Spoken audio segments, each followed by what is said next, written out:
A very good morning to all of my friends. आप सभी friends को मेरा बहुत बड़ा गुड मॉर्निंग। मैं आज आपके सामने यहाँ प्रस्तुत हुआ हूँ एक टॉपिक को डिस्कस करने के लिए, जो मेरे हिसाब से न सिर्फ एक फिलोसफिकल और थिंकिंग टॉपिक है बनस्पत की, एंड कंपेयर टू बहुत अलग है अभी तक जो टॉपिक्स मैंने डिस्कस की। देखिए, मैंने अभी तक 6 या 7 लेक्चर्स बनाए हैं, ठीक है। ऑल ऑफ द लेक्चर्स ही मैंने जैसे आप पहले कहा था कि मैंने जब गवर्नमेंट एग्जाम्स की प्रिपरेशंस के, स्पेशली यूपीएससी के को मेरे घर वाले जैसे चाहते थे, तो उससे मैंने सीखा। मैंने अपनी इंजीनियरिंग लाइफ से और मैथ्स और फिजिक्स जो मैंने उसके पहले इंटरमीडिएट में या उससे पहले 10th में भी, 9th में भी, और अगर कहीं तैयारी के वक्त भी जब मैंने पढ़ा था, तो उससे मैंने जो सीखा वो मैं आपको आपके सामने प्रस्तुत करता हूँ। तो अभी तो मेरा चैप्टर भी चल रहा है जिस चीज़ों पे, वो मैं अभी आपको बताने वाला हूँ। तो देखिए फ्रेंड्स, मैं ये कहना चाहूँगा आपके सामने, सभी के सामने, कि आज का मेरा जो इशू है एक फिलोसफिकल और थिंकिंग और बहुत ही एनालाइजिंग टॉपिक है, एज कंपेयर टू और इश्यूज जैसे कि फ्रीडम स्ट्रगल ऑफ इंडिया, या फिर आप कहिए 1965 वॉर, या जो है इन टाइप के टॉपिक्स जो है, जो कि आप किसी किसी चीज़ को पढ़ के या किसी चीज़ को स्टडी करके आप एक रिप्रोड्यूस कर सकते हैं ऑन स्क्रीन, वो एक अलग चीज़ है। और ये जो मैं टॉपिक बता रहा हूँ बहुत ही थिंकिंग है, फिलोसफिकल है, ठीक है। तो फ्रेंड्स, मैं अपना तो आप पहले तो मैं अपने आप को इंट्रोड्यूस कराऊंगा, लेकिन उससे पहले मैं टॉपिक का नाम बताऊंगा। तो मेरा आज का जो टॉपिक है वो है नैतिकता बनाम संवैधानिकता, ठीक है। फिर से सुनिए, नैतिकता बनाम संवैधानिकता। इसका मतलब है कि moral frame of life versus legal frame of life. मतलब आपने शायद कई बार सुना होगा कि there are many things which are morally right but may be legally wrong, and there are many things which are legally right but they are absolutely morally incorrect. मतलब legally right but morally wrong, और morally right but legally wrong. इसी ये जो है, मैंने जिसको पहले हमने आपसे कहा कि नैतिकता बनाम संवैधानिकता, या तो moral framework of life versus legal framework of life, ठीक है। ये मेरा इशू है। Let me introduce you to all of you myself. I am Priyesh Ghosh, and I I am here as someone who will explain you some things which may be very useful in your livelihood, or in your lifetime, right? This is the thing. And I am Priyesh Ghosh, and I am done my engineering in computer science. Then I was in the field of IT field. I was in CDAC, and after a very brief time in IT field, I shifted myself to government service jobs, especially civil service, जो मैंने छुपा के किया, किसी से बताया नहीं, क्योंकि बिना बात के बताता तो प्रेशर हो जाता कि मैं इतने बड़े पोस्ट की तैयारी कर रहा हूँ, तो मैंने बताया नहीं। लेकिन हाँ, सो आप from all of this things I have learn many things which I certainly want to produce before you. तो देखिए, मेरे लाइफ में 4 फैसेट्स हैं। एक मेरा फिजिक्स है, एक दूसरा है मैथमेटिक्स, जो कि बहुत इंपॉर्टेंट था। फिर तीसरा है कंप्यूटर साइंस एंड इंजीनियरिंग, जो मैंने बीटेक में पढ़ा और सीडैक में उसका एक कंटिन्यूएशन था। और आखिरी है, सबसे बड़ा है, जो कि आप कह सकते हो वो जनरल स्टडीज़, या इस चीज़ की थी, जो मैंने अपने government service quote unquote UPSC के कुछ समय उसमें जो है कुछ हद तक पढ़ पाया हूँ, ठीक है। तो इसी के आधार पर, on basis of this all this things, I am saying this thing to you, and I am producing this session before you, ठीक है। मैं एक चीज़ कहना चाहूँगा सभी आप फ्रेंड्स को। देखिए, मेरा कोई भी चीज़ जो मैं कहता हूँ, ये एक थ्योरेटिकल स्टडी है मेरी, जो कि मैं आपके सामने एक सेशन के रूप में प्रस्तुत करता हूँ, ठीक है। मैं आप सभी से रिक्वेस्ट करता हूँ कि मेरी बात को ब्लाइंडली मत फॉलो कीजिए। जो मैं कहता हूँ उसको एनालाइज कीजिए, उसको बार बार पढ़िए, बार बार सुनिए, और सुन के उसको तय कीजिए कि मैं सही हूँ कि गलत हूँ। मैं ब्लाइंड भक्ति में मेरी विश्वास नहीं रखता। मैं ये चाहता हूँ कि आप मेरी बात को सुने, तय करें कि मैं सही हूँ कि गलत। अगर मैं गलत हूँ तो उसको गलत मानिए, अगर मैं सही हूँ तो उसको सही मानिए। लेकिन सुनिए, बिना बात के, बिना किसी सोच के मेरी बात को अंधी आंखों से एक्सेप्ट कर लेना सही नहीं है। तो मैं यही कहता हूँ कि मैं ना तो खुद को सही कहता हूँ, ना खुद को गलत कहता हूँ, ना मैं एक्सपर्ट हूँ, ना मैं लूजर हूँ। मैं एक पर्सन हूँ जो कि एक सेशन प्रोड्यूस करता हूँ आपके सामने। अब आपको ये तय करना है कि मैं कितना सही हूँ, कितना गलत हूँ, और आपको इसको डिसाइड करना है। ये तो चलिए, मैंने अपनी बात की। अब मैं अपने पॉइंट पे आता हूँ, जो कि इंपॉर्टेंट चीज़ है। देखिए फ्रेंड्स, मैं छोटा एक बात कहता हूँ। अभी तक मैंने कई क्लासेस कराई आपका की हैं, या कई लेक्चर्स नहीं है। सबसे पहला था the freedom struggle of India. दूसरा था कि पार्टीशन ऑफ इंडिया, तीसरा था 1965, और चौथा था जो Indian police service, Indian civil service, Indian taxation system, इन सब पे। तो अभी तक की जो सारे टॉपिक्स हैं वो देखिए बहुत ज़्यादा एक हिस्टोरिकल टॉपिक है, आप मेरी मुझे भी पढ़ सकते हैं, या तो आप जो है किसी एक अच्छे बुक से इन सब चीज़ों को डाउनलोड कर लीजिए, मतलब ई बुक से डाउनलोड करके आप पढ़ सकते हैं। लेकिन आज का जो टॉपिक है जिसको मैं कह रहा हूँ नैतिकता बनाम संवैधानिकता, ये आपको कहीं से सीधा जब सीधा आप कॉपी पेस्ट नहीं कर सकते, इसको आपको समझना पड़ेगा। अब देखिए फ्रेंड्स, मैं क्यों कह रहा हूँ ये चीज़, और ये बहुत ही ध्यान से सुनिएगा, मैं जो कह रहा हूँ बहुत ही कंसंट्रेट कीजिएगा। देखिए फ्रेंड्स, मैंने पहले भी कहा है कि मैं अपने माँ बाप का एक ही संतान था, एक ही पुत्र था, एक ही बेटा था। तो उन्होंने मुझे बहुत ही ध्यान से पाला बड़ा किया। आज वो समझ में आता है, जब मैं क्रिकेट फील्ड में जाता था तो मेरे चाचा या ताऊ, या मैं जब पहली बार एग्जाम देने गया इंटरमीडिएट का, तो मेरे चाचा ताऊ मम्मी तीनों पहुंच गए। मैं जब मेरा एग्ज़ाम छूटा, फर्स्ट टाइम इंटरमीडिएट का मैं दिया था, मुझे आज भी याद है। मैं क्रिकेट खेलने जाता तो मेरी मम्मी ग्राउंड में रिक्शा के पहुंच जाती थी, मैं क्या खेल रहा हूँ। पिताजी जो है कभी समझ लीजिए एक कट गया तो इंजेक्शन लगाओ, तुम्हें कुछ होना जाए, तो इस टाइप की जो वो चीज़ें थी, तो उससे समझ में आता है कि उनका बहुत ज़्यादा प्रेम था मेरे प्रति, ठीक है। और क्योंकि चाचा जी और ताऊ जी ने एक शादी नहीं की, तो उनका एक्स्ट्रा बाउंडेशन था, तो बहुत हद तक बाउंडेड था मैं घर तक, करीब करीब ये, तो करीब करीब 23 साल प्लस सब महीना, या तो कहिए कि 24 साल के जस्ट पहले, 23 साल 10 महीने का आप अगर मैं कहूँ, या 11 महीने में पहली बार मैं अपने घर को फाइनली मैंने लीव किया, और मैं पुणे पहली बार पहुंचा। और मैं फिर कहता हूं कि वो जीवन का पहला अध्याय था, पहला टर्निंग पॉइंट था मेरी लाइफ का, मैं इसको कहूँगा। उसके बाद दिल्ली और बेंगलोर भी गया, लेकिन पुणे वो पहला पॉइंट था जिसमें गया, ठीक है।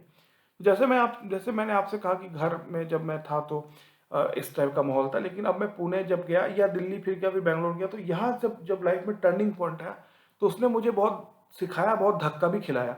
तो उसी उसी का मैं आपसे एक बात कहूँगा, और जो मैं आज का टॉपिक है मेरा, जिसको मैंने आपसे कहा कि जो मैं आपसे कभी कहा, उसको मैं आपको एक्सप्लेन करता हूँ। मेरा जो है आज का सेंस है वो है कि नैतिकता बनाम संवैधानिकता, मैं उसको आपको बताना चाहूंगा। इसका दूसरा नाम ये है कि moral frame of life versus legal frame of life, ठीक है। ये है, तो देखिए, ये तो मैंने बहुत सीरियसली बात बताया।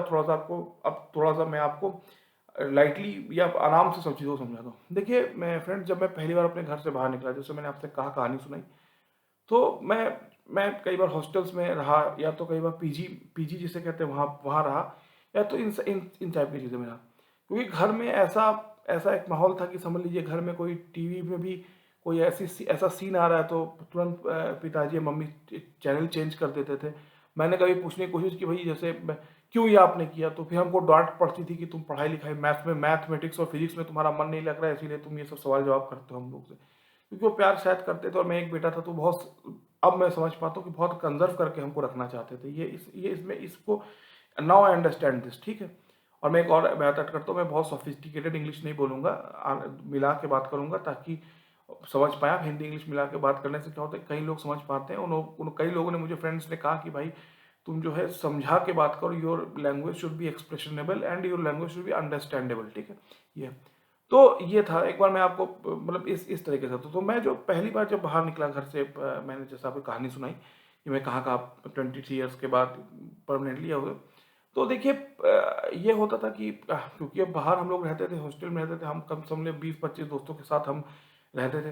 तो क्योंकि मुझे बहुत डर भी था अपने पेरेंट्स का, तो मैं तो डर के मारे ही, मतलब सिगरेट या सब पीने में भी मुझे बहुत, मतलब एक डर था कि कोई मम्मी पापा को बता दे फ़ोन पे। ये मुझे तब, मैं आज की बात नहीं, मैं 25 साल की 24 साल की बात बता रहा हूँ।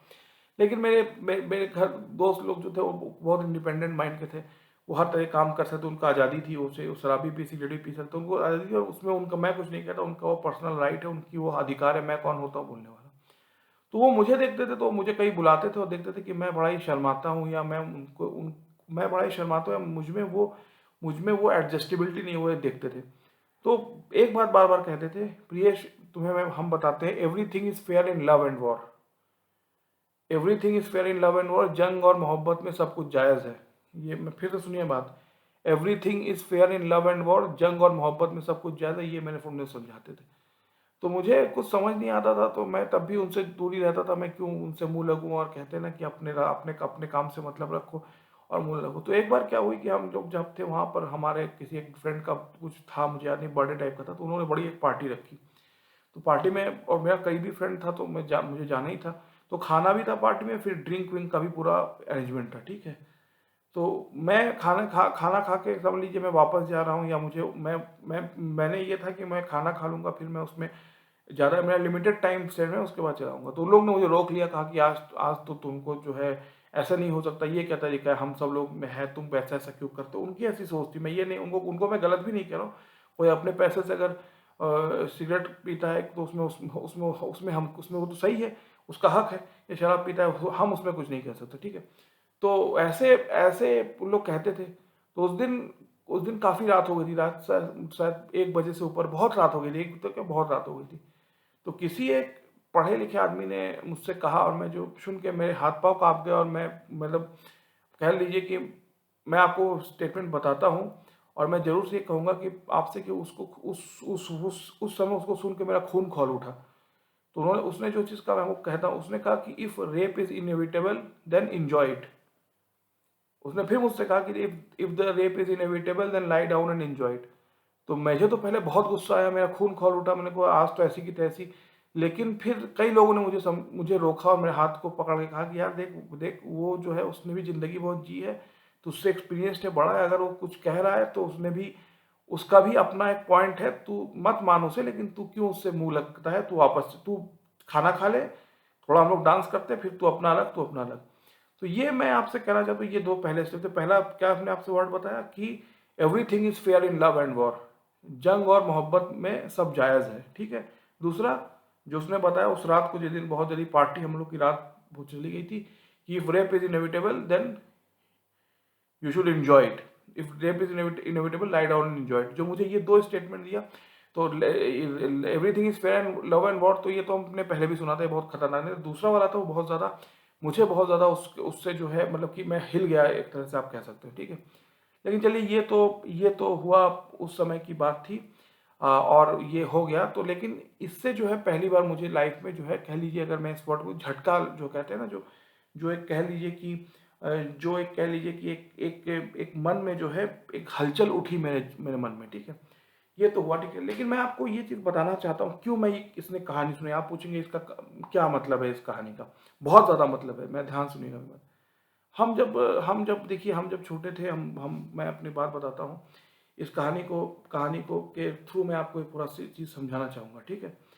हम जब छोटे थे तो मैं मुझे याद है, मैं इंग्लिश मीडियम स्कूल में पढ़ता था, और शायद इंग्लिश मीडियम में जब आप पढ़ते हैं तो बिना बात के आप ये फीलिंग हो जाती है कि हम सब जानते हैं और सब लोग अनपढ़ हैं। ऐसा हो सकता है, मैं नहीं जानता होता है कि नहीं, मैं कह रहा हूँ एक बात आपसे, आप तय करेंगे, आप ही लोग जज है। तो जब मैं छोटा था, क्लास फोर्थ में हम पढ़ते थे, हम बच्चे थे, हम क्लास फोर्थ में पढ़ते थे, क्लास थ्री में पढ़ते थे। तो हमारे हम मैं तब मैं नया नया क्लास वन टू में हम लोग सीखा था ABCD, और वो सब पूरा A for apple, B for ball, C for cat, D for dog, E for elephant हमने सीखा था। फिर थोड़ा हमने सीखा पोएम भी, जैसे पोएम हमटी टमटी सैट होना वाले, थोड़ा बड़ा हो गया, फिर मैथ्स भी पढ़ा लगा फोर्थ थ्री में। तो दिन होते संडे मंडे ट्यूसडे वेडनेसडे ऐसे करके।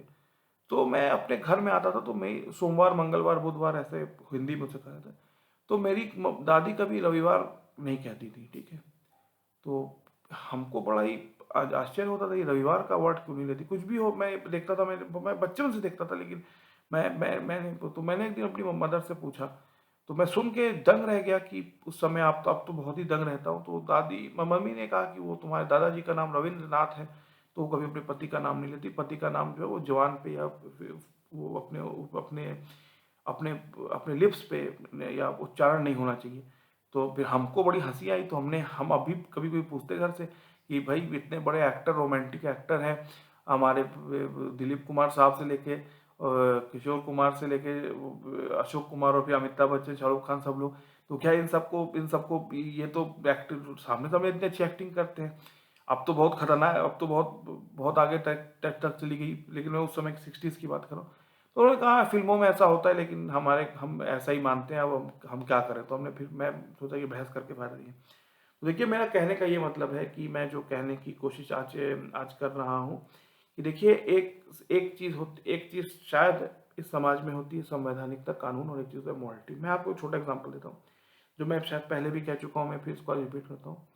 अगर आप हमारे कंट्री को देखें, ठीक है, तो हमारे कंट्री का जो पूरा मशीनरी है, legal machinery, law and order system, वो चलता है तीन किताबों पे मेनली, और भी हैं लेकिन तीन फंडामेंटल है।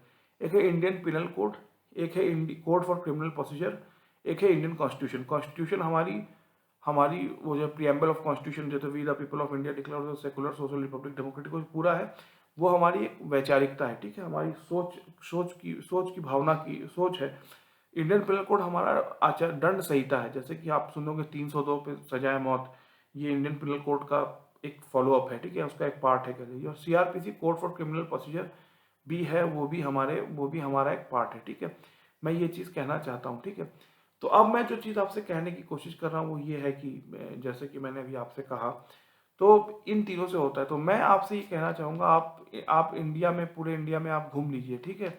पूरे इंडिया में आप घूम लीजिए। आप जब पूरे इंडिया में घूमेंगे, आप किसी भी आदमी से ये जाके पूछिए कि भाई ये बताओ कि आईपीसी क्या होता है। अब मैं सिर्फ अनपढ़ से नहीं, पढ़े लिखे आदमी से, या या अगर थोड़ा आप होगा, इंडियन पिनल कोड में कितनी धाराएं हैं, कितने आर्टिकल्स हैं, या क्रिमिनल प्रोसीजर कोड में, या जो है इंडियन कॉन्स्टिट्यूशन में, आपको बता सकता हूँ कि 99% लोग आपको नहीं बता सकते। सिर्फ जो लॉयर है, जो लीगल है, लॉ का काम करते, जो जिन पर कानूनची है, कानून का काम करते, वो बता सकते हैं।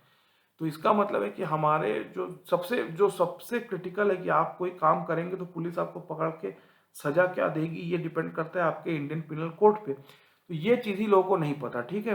तो जब ये चीज़ इंसान को नहीं पता होती है, तो फिर आप पूछेंगे कि फिर क्या फंडामेंटल्स है। तो हमारे, चाहे आप मानिए चाहे नहीं मानिए, हमारे जो कंट्री है उसका फंडामेंटल है, हमारी जो है, जो जो सो कॉल्ड मैं वर्ड यूज कर रहा हूँ, जो मॉरलिटी है, जो कि हमारे सैद्धांतिक धार्मिक, या जिसको रिलीजियस टेक्स्ट से रिलीजियस आते, हर बच्चा, चाहे वो हिंदू समाज से हो, मुस्लिम समाज से, वो अपने, जैसे कोई भी हो, आप किसी भी इंसान से राम कथा या राम पाठ पूछ लीजिए, बता सकता है, लेकिन वो आपको जो है कॉन्स्टिट्यूशन के पिनल कोड नहीं बता सकता। तो मैं यही चीज़ कह रहा हूँ कि हमारा जो समाज है वो ईगल होने के बजाय एक धार्मिक या इस टाइप की चीज़ों से ज़्यादा डिफाइंड होता है बजाय कि इसके, ठीक है। ये तो मेरा पहला पॉइंट है जो मैं आपसे कह रहा हूँ, ठीक है। और दूसरा मैं पॉइंट आपसे जो कहना चाहूँगा वो बहुत ही ध्यान से सुनिएगा मैं जो कह रहा हूँ। तो देखिए, मैं आपसे ये कहना है, ये बहुत ही इंपॉर्टेंट चीज़ है। देखिए, मैं कहना ये चाहता हूँ, जिसको जिसको कि अभी मैं जिक्र कर रहा था, जैसे legal framework versus moral framework, संवैधानिकता बनाम नैतिकता, ठीक है। अब मैं आपसे कहना चाहता हूँ कि देखिए, मैं कोएड स्कूल में पढ़ा, ठीक है। और मुझे आज भी याद है, हम जिस स्कूल में पढ़े, शायद 55% क्लास में लड़कियाँ थी, जिस क्लास में मैं पढ़ता था। 1 to 10th की बात, 12 में फिर सेक्शन डिवाइड हुआ, लेकिन 10 तक की मैं बात बता रहा हूँ। तो क्योंकि हम लोग बच्चे थे, तो मैंने एक अंकल से अपने पूछा कि मैं क्यों कोएड में मुझे पापा ने डाला। तो वो बताते हैं कि जब पापा और मम्मी दोनों ही अपने वो फीमेल स्कूल में, और जो है वो अपने अपने ही जो है जेंडर के स्कूल में पढ़े थे, तो उनको जो है बड़ा ही ये लगता था कि अगर हमारा जो बेटा है वो, अगर हम इसको एक सिंगल जेंडर के स्कूल में डालेंगे, समझ लीजिए मेल या फीमेल सिर्फ डालेंगे, या बॉयज़ या गर्ल्स, जो सिंपल स्कूल्स होते हैं जिसमें ये कोएड स्कूल नहीं होता, तो ये जो है, मतलब हमको ये शायद बच्चों बड़े होकर लड़कियों से बड़े शर्म आएगी इसको, तो हम इसे कोएड में डालते हैं। इसीलिए मैंने पूछा जब अपने अंकल से, तो उन्होंने बताया कि इसीलिए हमें ऐसा इस कोएड स्कूल में डाला गया था, ठीक है। उनकी ये सोच थी, ठीक है। अब मैं जो चीज़ कहना चाहता हूँ, ध्यान सुनिएगा मेरी बात। तो हम जब बच्चे थे, छोटे थे, स्कूल 1 to 3 में, तो हम लोग, क्योंकि मैं नर्सरी पे केजी प्रेप, फिर 1 to 3 करके हम 12 तक पढ़े, फिर बीटेक किया, वो तो बात की बात है। जो लोग छोटे थे, हम लोग बच्चे थे, तो हम लोग एक ही स्कूल में पढ़ते थे। तो हम स्पेशली, हमको आज भी याद है, और मैं पढ़ाई से ज़्यादा मुझे खेलने में, क्रिकेट खेलने में बहुत ही अच्छा मैं लगता, सचिन बनने की मुझे इच्छा थी। तो हमारी मदर जो थी वो, मैं पढ़ाई में कई बार क्लास में छूट जाता था, वो लिख नहीं पाता था, तो मैं कभी कभी बचपन में, तो मेरी मम्मी कॉलेज स्कूल जाके, जो क्लास में गर्ल्स थी, उनकी उनकी जो या जो लड़कियां थी, उनकी कॉपी लेके भी मम्मी वो लिख लेती थी नोट्स करते, जैसे हमटी Dumpty sat on a wall, ऐसा है। ये बचपन की बात है, जब हम स्कूल में पढ़ते थे, ठीक है। तो मम्मी उसको लिख के ले आती थी, हमको याद है। तो ये होता, ठीक है। तो क्योंकि, तो फिर बहुत ज़्यादा हम लोग की फ्रेंडशिप थी, क्लास 1 to 5 तक कह लीजिए, कि हम कभी वो पत्थर रख के होता है ना, बॉल फेंकना पड़ता है, फिर वो भागना पड़ता है, फिर हम उसको जो है, जब ये पूरा प्रोसेस हो जाता है, तो फिर हम उसको जो है लगाना पड़ता है। वो हम सब समझ लीजिए, हम सब जो बॉयज़ एंड गर्ल्स है अपने क्लास के, हम खेलते थे, हमको आज भी याद है। और हम लोग बिल्कुल से बहुत ज़्यादा, मतलब बच्चे थे, तो कोई, हम समझ लीजिए रेसिंग करते थे बच्चे से। ये क्लास 1 to 3 4 तक की बात है, या 6 तक की भी बात है, 6 7 तक की। जैसे ही हमने क्लास 8th या 9th तक में हमने एंट्री की, या हम जब पहुँचे, आप विश्वास नहीं करेंगे, इतना ज़्यादा एक चेंज आया हमारे सोसाइटी में। हम जब हम बच्चे थे, हम लोग के माइंड में पूरे ये इंजेक्ट किया गया, पता नहीं किसने किया, शायद माँ बाप को तो मैं दोष नहीं दूंगा मैं, कि अचानक हमने जो है नाइन्थ में आते हुए, मतलब कि हमको हमको आज भी याद है, हम लोग छुट्टी में जब स्कूल जब छुट्टी होती थी, हम लोग बाहर निकलते थे, तो हम लोग जो जो बॉयज़ एंड गर्ल्स हम लोग दूर दूर हट जाते थे बात। और इसलिए कैसा करते थे कि हमको डर रहता था कि अगर हम बातचीत करेंगे तो बाहर वाले क्या कहेंगे कि हमारे बारे में कैरेक्टर बहुत ही जो है ठीक नहीं है ऐसा। तो ऐसा कुछ है नहीं, ये सब झूठ था, लेकिन क्योंकि वो मेंटल फ्रेमवर्क ही ऐसा था, तो डर के मारे हम किसी से बातचीत ही नहीं कर सकते थे। ये मतलब ऐसा, मतलब मैं आपको एकदम एग्जैक्ट वर्ड्स नहीं समझा रहा हूँ, मैं आपको मेंटल फ्रेम समझा रहा हूँ। तो मैं कहने की कोशिश कर रहा हूँ, तो ये जैसे ही हम क्लास एट्थ या सेवन्थ पास किए, एट्थ में गए या फिर टेंथ में गए, फिर ट्वेल्थ में तो हम लोग मुझे निकल आई, बड़े हो गए। लेकिन जब हम पहली बार सेवन्थ एट्थ में भी पहुंचे, तो एक एक तरह से कहिए, कोई बगल का चाचा है, कोई दुकानदार है, कोई वो है, मतलब अगल बगल वाला है, तो उनका इतना ज़्यादा प्रेशर था कि हम लोग बचपन में जिनके साथ हमने खेला, खेल के बड़े हुए, उनसे अचानक हम लोग ने बात करना ही छोड़ दिया। और ये चीज़ है। तो मैं कहने की कोशिश कर रहा हूँ, जो जो इस चीज़ को थोपा गया हम पे और हमको इसको मानना पड़ा, ठीक है। ये तो एक चीज़ हुई, ठीक है। अब मैं आपको एक और चीज़ बताना चाहता हूँ। मैं ये कई बार कहानी बता चुका हूँ, लेकिन मैं आज आपको फिर एक चीज़ बताना चाहता हूँ। मैं आपसे ये कहना चाहता हूँ कि देखिए, हम लोग, मैंने आपसे जैसे कहानी छोटी बताई थी कि हम जब बच्चे थे, तो मैं क्रिकेट खेलना चाहता, तो मेरी मम्मी बहुत डांटती थी कि हम पढ़ाई नहीं करते। पापा पापा ने समझाया था कि जो भी इंडिया में माँ बाप अपने बच्चों को इंजीनियरिंग, डॉक्टर या सरकारी नौकरी में देखना चाहते हैं, क्रिकेटर, पॉलिटिशियन या एक्टर नहीं। ये तीन सबसे सेलिब्रेटेड इंडिया के फैसेट्स हैं, उसमें नहीं था, क्योंकि ये कोई रिलायबल नहीं है। ये इसीलिए मेरे मेरे फादर ने कहा, मैं दुखी हुआ, लेकिन मैंने सुना। लेकिन मैं जो कह रहा हूँ वो बहुत ध्यान सुनिएगा। अब मैं ये आज सबसे इम्पोर्टेंट टॉपिक है आज का, मैं आपको बताता हूँ। अब देखिए बात क्या है, जैसे मैं आपसे कहा कि मैं स्कूल में, हम लोग बच्चे थे, तो हम लोग स्कूल में जाते थे, और हमारे, हाँ, हम बच्चे, लड़के लड़के, हम जो बच्चे थे, हम लोग जब छोटे थे, क्लास 5 के पहले हम लोग खेलते थे। वो मतलब कि मतलब कि जो वो आइस पाइस कह लीजिए, बच्चे जब सब थे। जैसे ही बड़े हुए, तो इस समाज ने हमको इन्फोर्स किया कि नहीं, आपको दूर दूर रहना है, कंजर्वेटिव रहना है, कि नहीं तो अगर आप ऐसे नहीं रहते तो आपकी बहुत बुराई होगी, ठीक है। तो उस डर के मारे हम लोग दूर दूर रहना हम लोगों ने शुरू किया, ठीक है। अब इसका इम्पैक्ट ये हुआ, देखिए मैं आपको बताता हूँ, कि जैसे अब मैं आपको ये चीज़ बताना चाहूँ। जैसे समझ लीजिए कि हमारे घर के, मैं ये चीज़ ऐड करता हूँ, मेरे घर के जो लोग थे, वो, हमारे फादर डेडिकेटेड बैंकर थे, और तीन तीन घर में गवर्नमेंट में, ताऊ जी यूनिवर्सिटी के प्रोफेसर थे फिजिक्स के, और चाचा जी लेक्चरर थे कॉलेज के। तो तीन दिन हमारे घर में सबसे सरकारी सर्वेंट थे, ठीक है। तो पापा तो बहुत बैंकर थे, तो उनका उनसे तो वो उनका उनका तो बैंक को छोड़ के उनसे कोई उम्मीद नहीं थी हमको। लेकिन जो चाचा जी लोग थे, उन लोग, एक हमारे घर की बहुत ही खासियत थी, वो संगीत के बहुत शौकीन थे। और वो आज तो नहीं, आज भी अच्छे सिंगर है, अरिजीत है, श्रेया घोषाल है, और सोनू निगम है। लेकिन 60-70 में मोहम्मद रफ़ी साहब, और आपको मुकेश जी और मन्ना डे, फिर किशोर जी, लता जी, आशा जी, और किशोर जी के भी एक सिंगर, एक गुरु थे। अब उनका उनका आइकॉन, तो उनका नाम था के एल सहगल। बहुत अच्छे अच्छे उस समय गाने थे। आपने सुना नहीं होगा शायद, हमको वो क्या, तुम मुझे यूँ भुला ना पाओगे, हम बच्चे थे तो हम सुनते थे, हमारे घर में हमारे बहुत क्लासिक सिंगिंग होती थी। वो टेप रिकॉर्डर आया था, उसमें कैसेट में ये सब गाने चलते थे, ठीक है। तो अब मैं जो कहने की कोशिश कर रहा हूँ, तो मुझे बड़ा ही अजीब लगता था कि ये लोग गाना सुनने में तो इतना पसंद करते हैं, लेकिन अपने बच्चों को कहते हैं कि नहीं, तुमको इस समय नहीं, मतलब उनका जो सीधा नहीं कहते थे, गवर्नमेंट सर्वेंट, उनको पॉलिटिकली बड़े करेक्ट थे, लेकिन उनका जो ये माइंडसेट था कि नहीं, तुम लोग को जो है, मतलब आप बच्चे हमारे घर के, तो आपको पढ़ाई लिखाई आपका प्राइमरी है, 90% इसी में ले जाना है। अगर कुछ इंटरटेनमेंट के लिए, स्पोर्ट्स, ये सब चीज़ें, उसमें वो कोई आपका फंडामेंटल चीज़ नहीं है, फंडामेंटल चीज़ पढ़ाई लिखाई है, ठीक है। तो मैं आपसे, जो मैं उनसे कहता था, मैं आज आपसे ये बात कहता हूँ, ठीक है। और जो मैं समाज से भी ये चीज़ कहना चाहूँगा। अगर फिल्म फिल्म जिसको हम कहते हैं, जिसमें संगीत है, अब तो अलग टाइप का हुआ है। 60s में अगर आप देखें, बच्चन साहब तो 70s में है, उसके पहले अशोक कुमार जी थे, फिर दिलीप कुमार साहब थे, फिर आपके वो देवानंद साहब हुए। इन पूरे कपूर फैमिली का भी, और फिर क्या नाम है, आप देखिए, अगर जो समर्थ मुखर्जी फैमिली, जो काजोल जी या जो आयान मुखर्जी या रानी मुखर्जी के जो पेरेंट्स हैं, उन पूरे फैमिली को देखकर बहुत बड़ा कंट्रीब्यूशन इनका भारत के फिल्म इंडस्ट्री में। फिर बताता हूँ, जैसे अशोक कुमार जी हुए, दिलीप कुमार साहब, बच्चन साहब, और पूरी जो मैंने कहानी बताई, ठीक है। तो अगर सचमुच ही सचमुच ही अगर जो हम लोग पर्दे पे गाना गाते हैं, जैसे उस समय गाना आपने सुना होगा कि बहारो फूल बरसाओ मेरा महबूब आया, ऐसे ऐसे गाने थे, बहुत अच्छे अच्छे गाने होते थे, मैं हम बच्चे थे हम सुनते थे। या मुसाफिर हूँ यारो, ना घर है ना ठिकाना। फिर वो एक गाना था, आपको बहुत अच्छा होगा, आपको पता होगा कि जो है चिंगारी कोई भड़के सावन उसे बुझाए, जो किशोर कुमार साहब का और मोहम्मद रफ़ी साहब का गाना था। तो इसमें तो कोई, अब शर्मिला टैगोर जी उसमें उस समय एक्ट्रेस थी, इसमें तो कोई एक्टर और एक्ट्रेस ही मिल के काम करते। अगर सच्ची मुझे इतना गलत है और इतना ये फिल्म इंडस्ट्री या जिसको हम कहते हैं कि मेल फीमेल रोमांटिक्स, जो जो उस समय में 60 की बात कर रहा हूँ, जो अमिताभ बच्चन या दिलीप कुमार साहब है, मैंने एक छोटी मैं एग्जांपल देता हूँ आपको।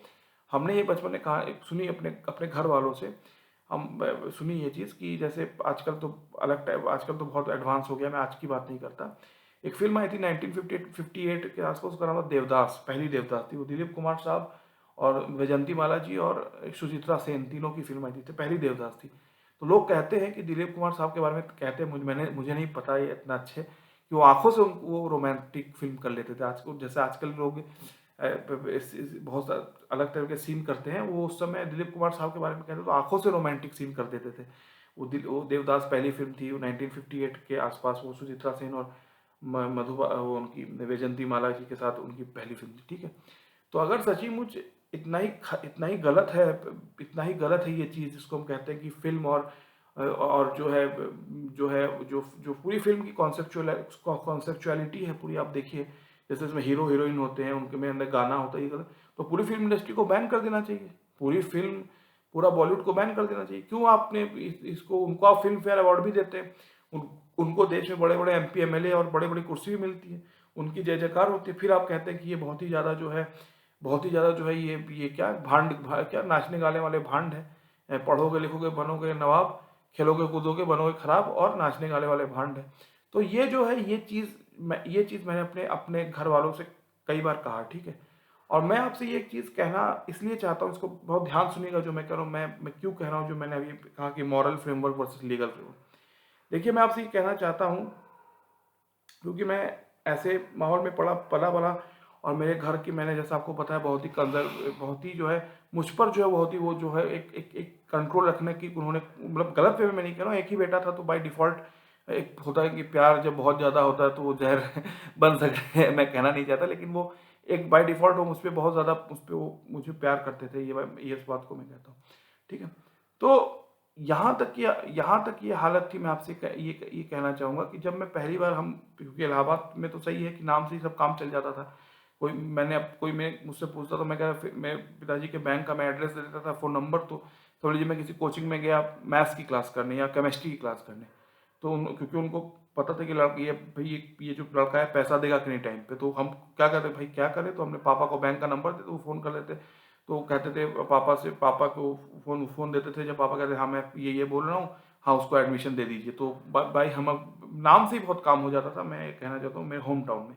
लेकिन देखिए होम टाउन में ज़िंदगी भर तो इंसान रह नहीं सकता, या अपने अपने पिताजी भी रिटायर करने वाले हैं, भाई अपने माँ बाप के, कहते हैं ना, माँ बाप के जो है वो उसमें, वो माँ बाप के छाँव तले कब तक हम बंधे रह सकते हैं, अपने जीवन में एक दिन खुद निकलना ही पड़ता है, दुनिया को फेस करना ही पड़ता है, ये शायद एक बहुत बड़ा सच्चाई है, ठीक है।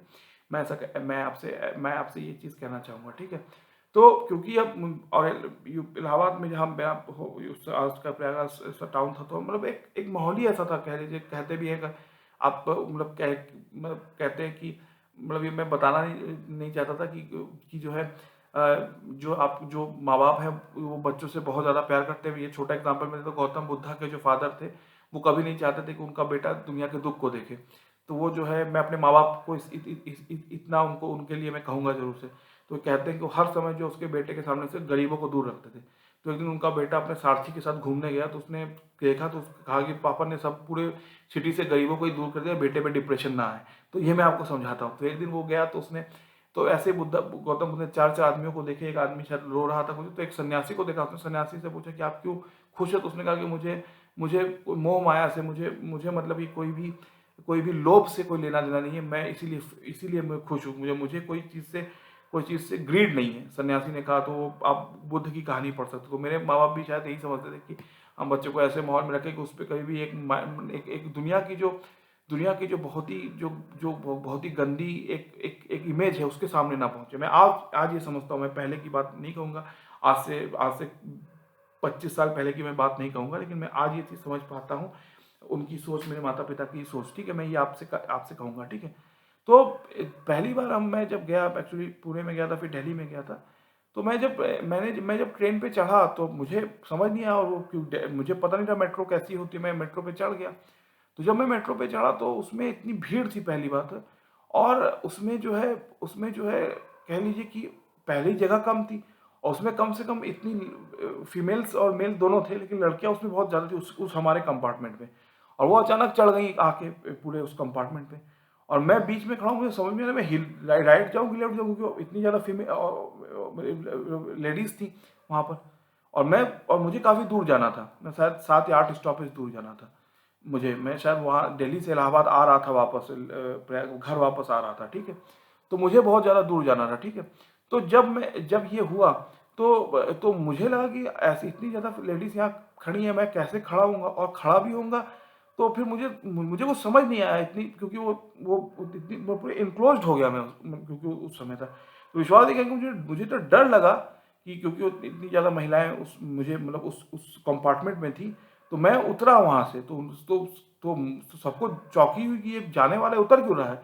तो मैं उतरा, और मैं स्टेशन से बाहर कर मैंने ऑटो लेके मैं वहाँ पर, कहिए मैं टिकट, मैंने टिकट मेट्रो, दिल्ली में जो मेट्रो टिकट होता है, मैंने टिकट खरीद लिया था। लेकिन मैं फिर वो टिकट मैंने उसको रख लिया पॉकेट में, मैंने उतर गया, और मैं मेट्रो, मुझे आज भी याद है सर, 5 या 6 राजीव चौक वो नाम है उस स्टॉपेज का, दिल्ली में, जहाँ बहुत भीड़ होती है। वो सेंटर कह लीजिए कोर सेंट्रल स्टॉपेज है, उसमें इतनी भीड़ थी, और जिसमें कि मैक्सिमम लड़की फीमेल्स थी। और मुझे समझ नहीं आया कि इतनी फीमेल्स है, अब मैं हिलूंगा कैसे, मैं चलूंगा कैसे। तो मैं फिर नीचे उतर गया, ठीक है। और जब मैं नीचे उतरा तो फिर मैंने ऑटो करके चला गया। और मैं आपको बताता हूँ कि जैसा मैं अभी आपको एग्जांपल दिया कि, क्योंकि प्रयागराज इलाहाबाद में वो उस टाइप का सिटी नहीं है, तो वहाँ पर, लेकिन जो बड़े सिटीज होती है वहाँ, क्योंकि एक सोच में बहुत अंतर होता है। मैं आप ये चीज़ मैं पहले भी डिस्कस कर चुका हूँ, बॉलीवुड का, वहाँ मेट्रो लाइफ का, और क्या कह लेते हैं वहाँ पर, एक तरह से कह सकते हैं कि वहाँ बाहरी पॉपुलेशन बहुत होती है। तो वो जो चढ़े थे, पूरे पूरे वो जो ग्रुप चढ़ा था, लड़कियों, कुछ लड़कों का प्लस मैक्सिमम लड़कियों का, वो एकदम से मॉडर्न थे, और उनकी वेशभूषा, उनके कपड़े और उनके सब कुछ एकदम से ऐसा अजीब था कि मैं सचमुच कुछ समझ नहीं पाया। मैं कहूँ तो क्या कहूँ, उनको मैं सब कुछ कह नहीं पाया। तो वो करीब करीब मैं जहाँ खड़ा था, उसमें पूरे जगह से एनसर्कल हो गया मैं। तो मुझे कुछ समझ नहीं आया कि मैं क्या करूँ, और मैं कैसे और 6 स्टॉपेज जाऊँगा इनके इनके घेरे में, और मतलब क्या। तो मैं उस मेट्रो से ही उतर गया, और मैं फिर मैंने ऑटो करके अपने डेस्टिनेशन पहुंचा।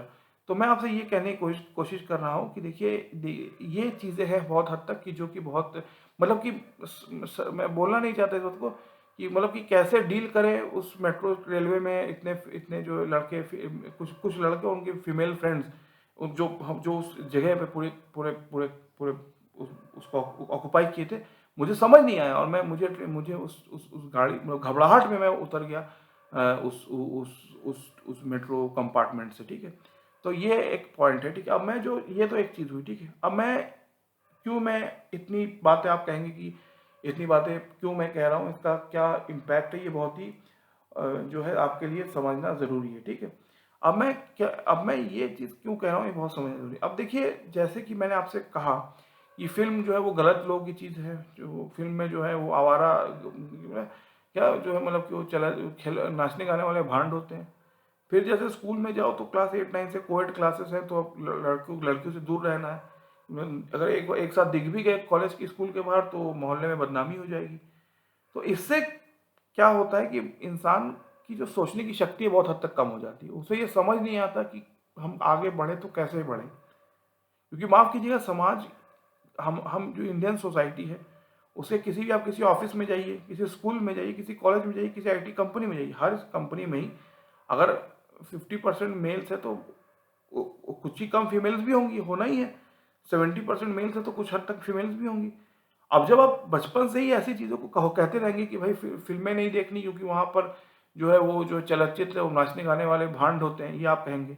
आप ये भी कहेंगे कि भाई जो है स्कूल कॉलेजेस में क्लास 7 के बाद से अब तुम बच्चे नहीं रहे, अब तुम मर्द, फीमेल और मेल बन चुके हो। अब तुम्हें जो दूरी मेंटेन करनी है। तो जब इंसान इसी सोच के साथ किसी ऑफिस में, किसी कॉर्पोरेट ऑफिस में जाता है, तो वो समझ नहीं पाता वो करे तो करे क्या। और लिटरली आप विश्वास नहीं करेंगे, मेरे मैं भी इस कश्मकश में या इस डायलेमा में बहुत हद तक फंसा, क्योंकि क्योंकि इशू ये है कि पिताजी तो एक हाई लेवल बैंक मैनेजर थे, तो बैंकर थे, हाई लेवल बैंकर थे, तो उनके लिए तो अपना उनके लिए उन और मैं उसको बुराई भी नहीं कहता, उनकी उनकी उनकी जो ऑफिशियल ड्यूटी थी बहुत हार्ड हैवी थी। वो मुझे आज भी याद है, 15 स्टाफ की जगह वो 7 स्टाफ से उनका ऑफिस चलता था, बहुत हैवी ड्यूटी थी। मम्मी पूरे खान दादी और चाचा जी, ताऊ जी, सबके लिए खाना बनाना, ये सब उसमें मम्मी का समय जाता था। तो मुझे वो लोग बहुत प्यार करते थे, लेकिन ये इशू था, ठीक है। अब जैसे मैं आपसे कहानी पहले ही बताई कि जैसे कोई फिल्म आ रही, समझिए राम तेरी गंगा मैली एक फिल्म है फॉर एग्जाम्पल। हम क्लास 8 में थे, तो हम लोग वो फिल्म देख रहे, तो अचानक पापा ने चैनल चेंज कर दिया। तो मैंने पूछने की कोशिश की कि भाई ऐसा क्यों है, मम्मी से पूछा, पापा से। तो डांट दिया हमको कि पापा ने फॉर एग्जाम्पल समझी कि तुम्हारा मन इसी में लगता है, पढ़ाई लिखाई में लगता नहीं है, तुम मैथ्स में अच्छा नहीं करते, तुम साइंस फिजिक्स में अच्छा नहीं करते, इसीलिए तुम कर। तो हम क्या बोलते, मैं अपने आप में वो सेल्फ सेल्फ डिलेमा में आ गया और लो कॉन्फिडेंस हो गया मुझे। मैंने कहा हाँ, ठीक कह रहे हैं आप शायद, तो मैं जा रहा हूँ पढ़ाई करने। तो मैं कहना चाहता हूँ कि देखिए, ये जो हम पूरी जो इंडियन, एक मैं अपने घर से कंपेयर करता हूँ, इंडियन जो एक फैमिली सिस्टम है, जिसमें कि इन टाइप की चीज़ों को इंजेक्ट किया, अब इससे जब इंसान पढ़ के अब 80% तो पा सकते हैं, लेकिन लिटरली मैं कहता हूँ समाज में आप समाज में आप डील करने के काबिल नहीं होंगे। आप बहुत ही जल्दी फंबल करेंगे, आप बहुत ही जल्दी बकल करेंगे प्रेशर के आगे। लिटरली हम आपसे कहते हैं कि जब हम लोग स्कूल कॉलेज से निकले, जब हम लोग ऐसे अपने घर से बाहर निकले, मैं ये वर्ड यूज करूंगा, हमको ये नहीं पता था कि एक सोसाइटी में कैसे कैसे जो है, एक कैसे हम जो है हम जो है खुद को फेयरली मेंटेन करें, डील करें। जैसे मैंने आपसे वो एग्जांपल दिया ट्रेन का, कि जब मैं दिल्ली से गुड़गांव या गुरुग्राम आज का जो वहाँ पर जा रहा था मेट्रो ट्रेन से, तो ट्रेन में जब वो लड़के लड़के और फ्रेंड्स में 75% लड़के जब उठी, तो मैं इतनी घबराहट हुई मुझे कि मैं ट्रेन से उतर के मैं ऑटो से गया। ये बात है, मैंने एक जगह एक क्लास करना किया, क्योंकि मैं आईटी कंप्यूटर साइंस इंजीनियरिंग से ही पढ़ा हूँ, पिछली टाइप पढ़ा हूँ, तो मैं through out life classes computer science से ही मतलब वो हमारा प्राइम फील्ड था, फिजिक्स केमिस्ट्री के बाद। तो जिस क्लास में जिस जगह समझ लीजिए, फॉर एग्जांपल मैं आपको बता रहा हूँ कि जैसे मैं अभी आपको अपनी कहानी बताई कि स्कूल में जब 8th 9th में जाते थे, तो फिर डर के मारे सब लोग सिखा देते कि अब बात नहीं कर सकते लड़के लड़कियों से, क्योंकि उससे तुम्हारा जो है, तुमको जो है वो लोग लांछन या तुम्हें खराब नज़र से देखेंगे। तो इसलिए जो है, मतलब आपको मैं समझा रहा हूँ, तो इसलिए जो जिस क्लास कोचिंग क्लास में भी जाते थे, उसमें जो है कोई कोई समझ लीजिए कोई कोई कोई हम समझ लीजिए क्लास शुरू हुई 5 बजे, हम पहुंचे 5:15 पे, किसी एक फ्रेंड ने कहा कि तुम बैठ जाओ यहाँ के, उनके साथ बगल में बैठ नहीं सकते थे, डर तो में लगा रहता था कि बगल में बैठेंगे तो ये क्या कहेंगे, वो क्या कहेंगे।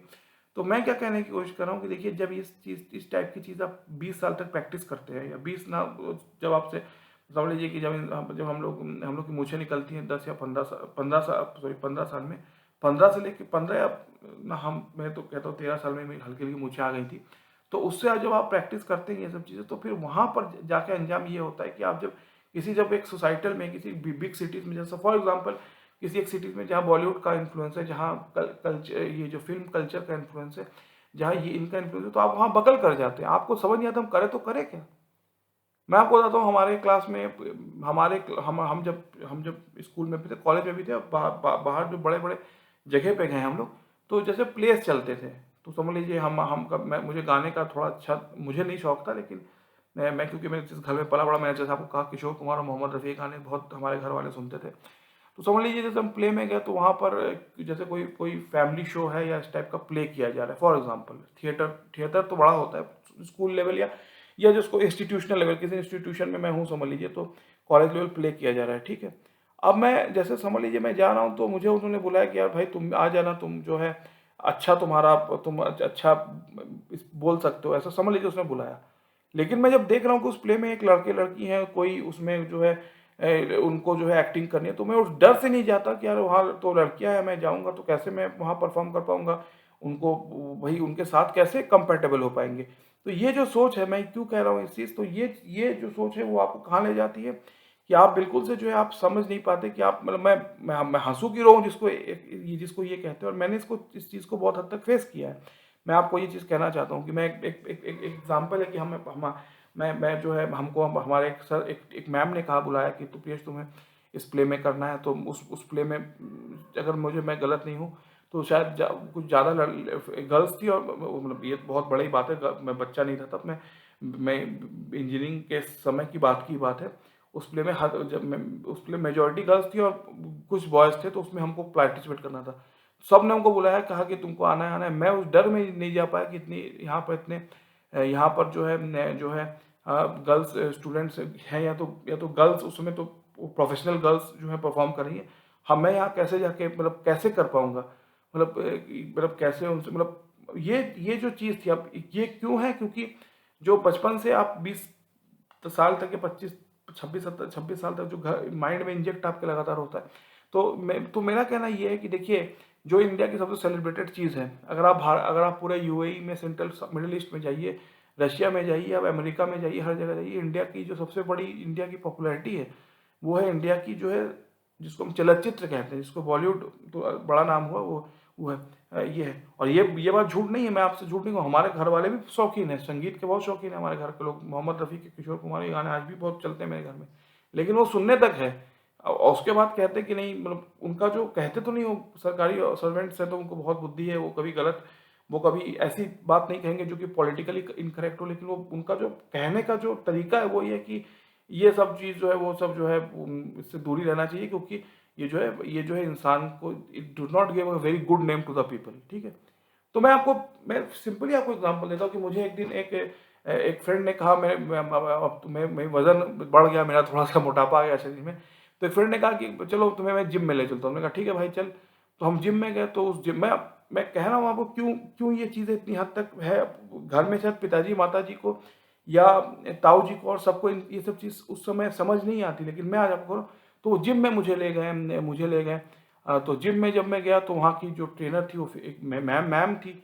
तो मैंने बड़ी हिम्मत करके उनसे, मैम से कहा, हाँ मैम हम ज्वाइन करना चाहते हैं। जब मैं गया जिम में, देखा कि इसमें तो आधी से ज़्यादा लड़कियां हैं। तो मुझे समझ नहीं आया कि मैं कैसे, मतलब कैसे वहाँ रहूँगा। तो मैंने कहा यार, तुम यहाँ पर ले आए मुझे। तो अरे तुम कैसे इंसान हो, इतना पढ़ लिख के, इंजीनियरिंग करके, और इतना हाई लेवल एजुकेशन है, तुमको शर्म है तुम्हें। ये बचपन की, मतलब आज से कुछ साल पहले की बात थी। ये मैं आपसे कहना चाहता हूँ, ठीक है।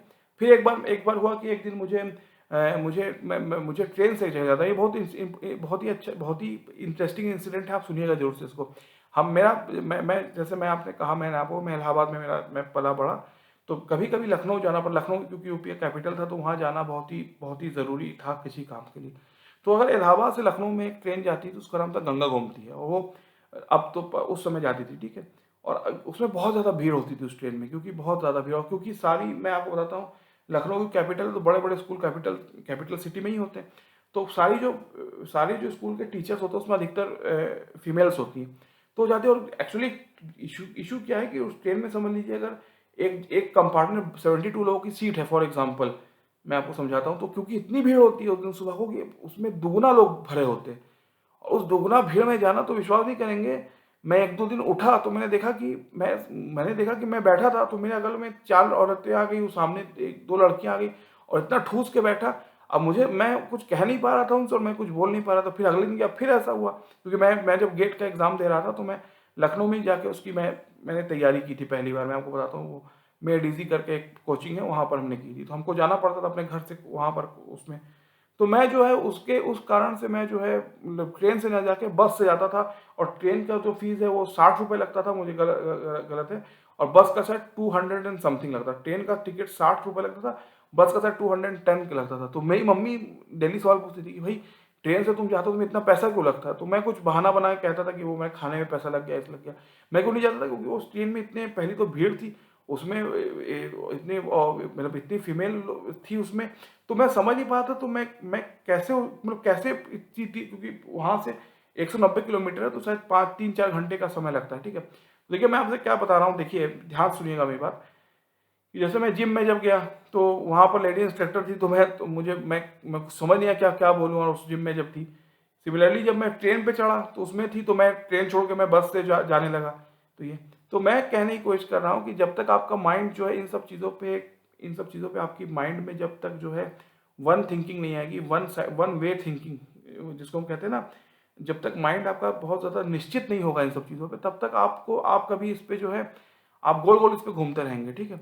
और ये चीज़ें बहुत हद तक हैं, ठीक है।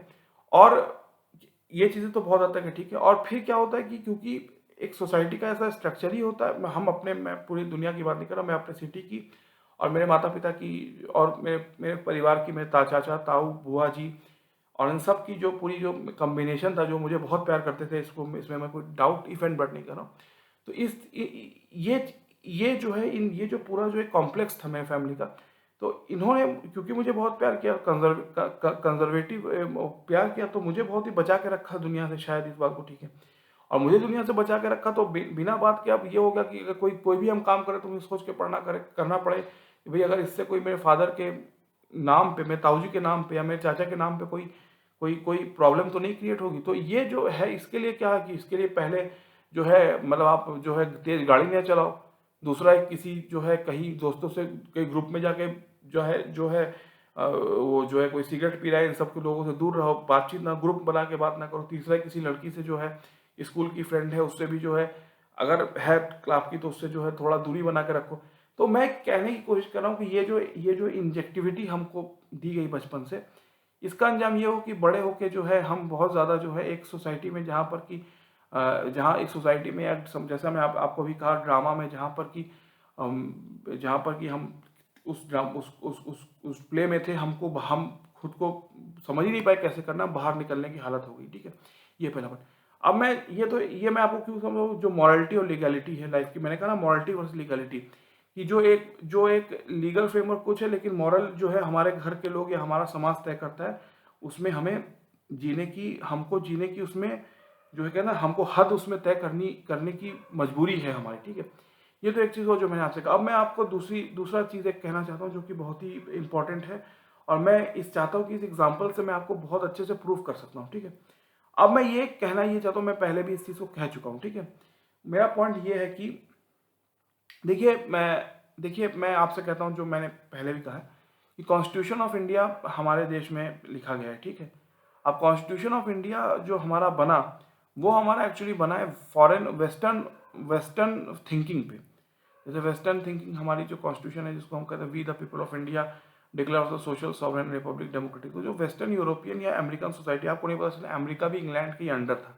तो पूरी जो अमेरिकन और वेस्टर्न कल्चर है, वो उसकी जो माइंडसेट है, बहुत ज़्यादा, आप लिबरल कह लीजिए, अलग है, या बहुत एडवांस्ड, शायद, अगर मैं गलत वर्ड यूज़ करा। तो देखिए उसमें जो थिंकिंग है, मैं आपको वहाँ से समझाता हूँ, जो मैंने अभी आपको कहा, इसका एक एक्सटेंशन मैं आपको बताता हूँ। तो वहाँ पे क्या, जैसे उसमें जैसे फॉर एग्जांपल मैं आपसे कहता हूँ, जैसे कास्ट या रिलीजन का भेदभाव है, ठीक है। मैं फॉर एग्जांपल हम जैसे हमारे देश में होता है धर्म का या जाति का भेदभाव है, तो जो वेस्टर्न फिलोसफी का या वेस्टर्न उसमें, जिसमें इक्वलिटी, लिबर्टी, फ्रेटर्निटी और क्या ये, और फिर सेकुलरिज्म, ये जो सोच है, इसमें क्या है कि समाज में बराबरी हो, समाज में सोशलिज्म हो, समाज में इक्वलिटी हो, समाज में छोटा बड़ा कोई ना हो, समाज में धर्म के आधार पर समाज को हॉस्टेज ना बनाया जाए। ये सब चीज़ें वेस्टर्न जो जिसने हमारे कॉन्स्टिट्यूशन को डायरेक्ट किया, उस वेस्टर्न प्रिंसिपल से ये सब चीज़ें भारत में आई हैं, ठीक है। उसमें सबसे बड़ा एक चीज़ है कि मेल फीमेल इक्वालिटी, ठीक है। इसको आज बहुत डिबेट होती है उसकी, कि इक्वालिटी और मेल फीमेल इक्वालिटी, आप इसको पढ़ सकते हैं। आर्टिकल 14 में लिखा भी है कि इक्वालिटी बिफोर लॉ। तो उसमें मतलब है कि आप किसी भी, आप मेल हो फीमेल हो, आप दोनों ही जो है लॉ के सामने बराबर हो। आपको इक्वालिटी के आधार पे ही जज किया जाएगा, ठीक है। देखिए ये चीज़ सुनने में अच्छी है, मैं भी कह दूंगा, आप नंबर पा के आप पास होंगे, आप आईएएस भी बन सकते हैं, या छोटी मोटी यूपी स्टेट गवर्नमेंट या आईएएस की गवर्नमेंट, यूपी स्टेट गवर्नमेंट या महाराष्ट्र स्टेट गवर्नमेंट, या क्या कह लीजिए हरियाणा स्टेट गवर्नमेंट निकाल सकते हैं, या आप आईएएस बन सकते हैं, या तमिलनाडु स्टेट गवर्नमेंट में भी ऐसा कुछ तो होता होगा, ऐसा मैं जानता हूँ, ठीक है। लेकिन जो मैं टॉपिक पे आता हूँ, जो जिसको मैंने अभी कहा कि मेल फीमेल इक्वालिटी, जिसको जो वेस्टर्न, मैं आपको फिर बता रहा हूँ, जो वेस्टर्न थिंकिंग है कि इक्वालिटी, फैटर्निटी, लिबर्टी, फिर ये तो एक उसका पार्ट हुआ। फिर जो है सेकुलरिज्म, सोशलिज्म, जो ये जो थिंकिंग है, मैं आपको समझा रहा हूँ, ठीक है। ये थिंकिंग है, ठीक है। चलिए, कुछ लोग इसे मानते होंगे, मैं भी, क्योंकि एक भारत का नागरिक हूँ, तो मुझ पर मानना पड़ेगा, क्योंकि भारत के संविधान का हिस्सा है। लेकिन मैं जो चीज़ करूँ, वो ध्यान सुनिएगा उसको। लेकिन देखिए जैसा मैंने कहा, अगर चलिए, मैं बहुत जाऊँगा नहीं धर्म पे, लेकिन धर्म पे थोड़ा चला जाते हैं। तुलसीदास जी ने लिखी रामचरितमानस, ठीक है। उसमें उन्होंने एक दोहा लिखा है कि धीरज धर्म मित्र और नारी, आपतकाल परखिए चारी। फिर सुनिए ध्यान से, धीरज धर्म मित्र और नारी आपातकाल पर की जाए। इसका मतलब ये है कि आप कितनी भी इक्वालिटी की बात कर लीजिए, कितनी भी सोशलिज्म की बात कर लीजिए, कितना भी सेकुलरिज्म की बात कर लीजिए, प्रूफ नारी को ही करना पड़ेगा, ठीक है ना। फिर ध्यान से सुनिए, जो तुलसीदास जी ने जो लिखा है, जो कि बहुत बड़े हमारे रामचरितमानस के राइटर है, कि धीरज धर्म मित्र और नारी आपातकाल पर के चाही। तो सोशल इक्वालिटी, जेंडर इक्वालिटी हो सकती है, मैं उसको डिसरेस्पेक्ट नहीं करता, लेकिन अगर कंपैरिजन हो मेल और फीमेल में, तो मेल के ऊपर प्रूफ करने का बर्डन नहीं है, फीमेल के ऊपर प्रूफ करने का बर्डन है। ये एक सच्चाई है। मुझे पता है मेरे बातें बहुत लोगों को सुनने में अच्छी ना लगे, लेकिन ये एक ट्रुथ है जो कि मानना, आपको मानना ही पड़ेगा शायद। जितना मैं भारत में रहा हूँ और जितना मैंने भारत को देखा है, ये बात सच है, ठीक है। एक और बात पे आते हैं, मैं क्यों कह रहा हूँ ये जो मॉरल फ्रेमवर्क ऑफ लाइफ और लीगल फ्रेमवर्क, 24 घंटे की लड़ाई है, ये आपसे मुक्ति नहीं मिल सकती आपको। मैं आपको, मेरा जो अनुभव है, मैं जो था, जब घर में था, स्कूल कॉलेज में पढ़ते, तो अर्नब गोस्वामी जी और एनडीटीवी भी उस समय आया था। अर्नब गोस्वामी के बाद शायद मेरे हिसाब से टाइम्स नाउ आया। तो मेरे फादर और मेरे घर वाले, मेरे चाचा जी बहुत पसंद करते थे कि मैं इंग्लिश सुनूं। वो चाहते थे कि मैं, मुझ में इंग्लिश बोलने का अच्छा है, अच्छी इंग्लिश में बोल सकूं। तो अर्नब जी का मैं शो कई बार देखा मैंने। उसका, उनका क्या नाम है, सुधीर चौधरी, तो हिंदी में उनका भी अच्छा शो है। इन सब का शो मैं देखता था। आजकल तो 20, कम से कम 20 से 25 अच्छे top class news debate channels है भारत में। उनकी कोई भी मेंटेलिटी हो सकती है, मैं नहीं जानता, लेकिन मैं एग्जांपल, जो कि जिसकी बहुत टीआरपी, जिसकी बहुत ज़्यादा जय जयकार है, ठीक है। भारत में इतने बड़े बड़े चैनल्स है, ठीक है। अब मैं जो आपसे कह रहा हूँ सुनिएगा। तो मैं अर्नब जी का एक दिन शो देख रहा था, ठीक है। तो अर्नब जी के शो में उन्होंने वो बहुत जोश से शो करते हैं, तो 10 लोग थे पैनल में। तो उन्होंने कहा कि, तो किसी एक पैनलिस्ट ने कहा कि Arnab ji, it is a freedom of expression, India में फ्रीडम ऑफ एक्सप्रेशन हमको कर मिलना चाहिए। तो वो बात कर रहे थे डीक्रिमिनलाइजेशन ऑफ आर्टिकल 377, धारा 370 को, मतलब कि इस टाइप में करने की, धारा 370 को डीक्रिमिनलाइज करने की बात अर्नब गोस्वामी के शो में डिबेट में बात हुई। अब धारा 370 है क्या, आर्टिकल 377 है क्या, बहुत समझना आपको जरूरी है। ब्रिटिश इंडिया में जब भारत को ब्रिटिश रूल करते थे, उन्होंने इंडियन पिनल कोड और सीआरपीसी और ये सब उन्होंने भारत को से चलाते थे। आपको पता है सिडेशन एक लॉ है, देशद्रोह टाइप का लॉ। उस समय आपको पता होगा, जो भारत के सारे क्रांतिकारी थे, जब वो ब्रिटिश के खिलाफ लड़ाई करते थे, तो उसको सिडेशन का ही चार्ज है कि जो चलती हुई सरकार है उस पर आपने कैसे द्रोह कर दिया, तो इसी को कहते हैं। तो वैसे ही धारा 377 है, उसका मतलब ये है कि जो जो जो जो जिसको मैं डीक्रिमिनलाइजेशन का जो मैं कॉन्सेप्ट बता रहा था, कि जो सेम जो होमोसेक्सुअलिटी है, ये क्राइम है, ये धारा 377 में लिखा गया है, ठीक है। तो जब अब बहुत ज़्यादा इसके ऊपर ह्यू एंड क्राई हुआ, तो कोर्ट ने कहा, सुप्रीम कोर्ट का ये जो कहना है, वो कहना है कि देखिए, अगर कोई दो पार्टीज या दो कोई पर्सन आपस में कंसेंट से कुछ करते, तो उसमें मेरा हम कुछ नहीं कह सकते, that is their own choice, ठीक है।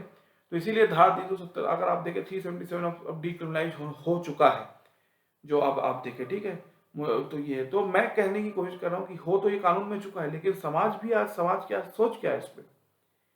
तो हो सकता है कि जो बड़े एकेडमिक और ये मॉडर्न सर्कल्स, इसमें ऐसी चीज है, लेकिन आज भी समाज की जो आम समाज की सोच है, बहुत ज्यादा उससे, उस चीज उसको रेजिस्ट करने के लायक है, उस पे भिन्न है, ठीक है। जिसको, जैसे कि जैसे कि लेस्बियन और होमोसेक्सुअल को, मतलब कि मैं तो साफ साफ कह सकता हूँ कि मेरे घर में जो मैंने सुना है, अगर हम लोग जो न्यूज़ चैनल पे डिबेट सुनते थे अर्नब जी के शो पे, तो अगर कोई हमारे घर में, हमारी बुआ जी या मम्मी लोग सुन भी लें कि तो आत्महत्या कर लें, इस टाइप की जो है वहाँ वहाँ पर उनकी सोच है।